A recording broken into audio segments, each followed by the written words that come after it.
moving on to the fact that you mentioned attorneys, and I'm sure you called on as an expert witness. So what are some of the do's and don'ts, of being an expert witness in your experience? So you mean from the perspective of the expert witness or the perspective of the attorney that's hiring an expert witness? Attorney hiring the expert witness. Okay, so do's and don'ts for the attorney who's hiring the expert.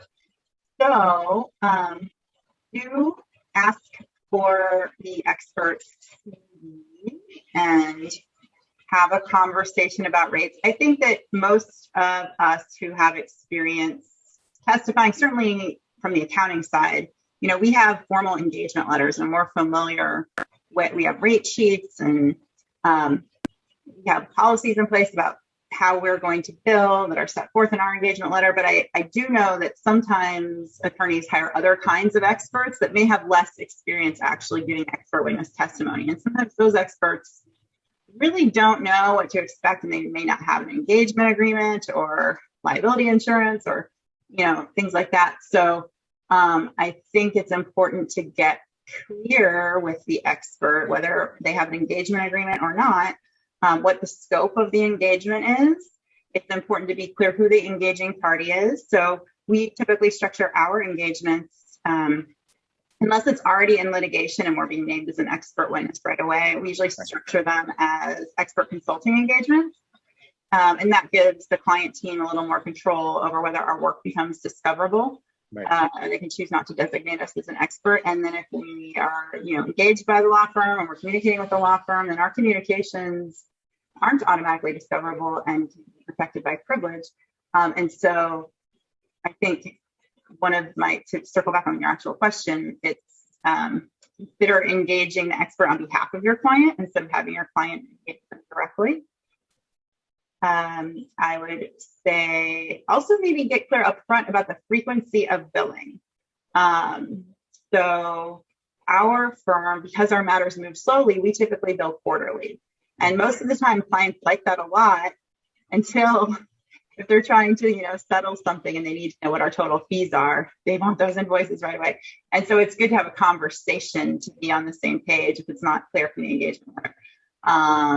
About when bills can be expected and different things like that. So I think those are some tips that are pretty general. But another thing I would say is we really like using file sharing and links and telephone calls to communicate. Partly because when it comes to providing our communications and discovery, it's just really burdensome to spend a lot of time PDFing emails. And if multiple people on our team are involved, if we make sure we have them all. And also if, an expert you hire is making multiple copies of their work, it becomes more and more and more burdensome to provide and discovery. And so I just recommend keeping that in mind. You don't want to create so much voluminous documentation that you're just going to have to spend time putting together later. So we try to minimize lots of back and forth over email and things like that, because it's just cleaner and more organized. And also with our work, we don't save hundreds of copies of it, which you may be asked about later, what's the difference between this version and that version? And, I may not remember.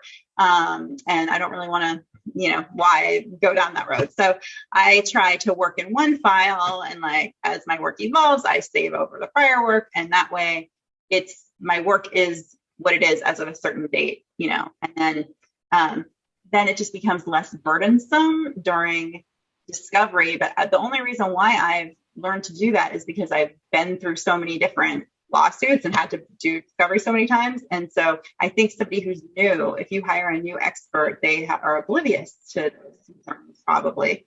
And they should be told up front that they're probably going to have to produce that information, and so they can keep it organized and saving it as they go along. And, entering their time and things like that. And I would think it would be obvious, but another thing, apparently it's not. Another thing is that if you're hiring an expert, I don't think you can hire them on a contingency basis, because they have a financial stake in the outcome of the case. That doesn't stop lots of litigators from asking me about that, but no, we can't do that.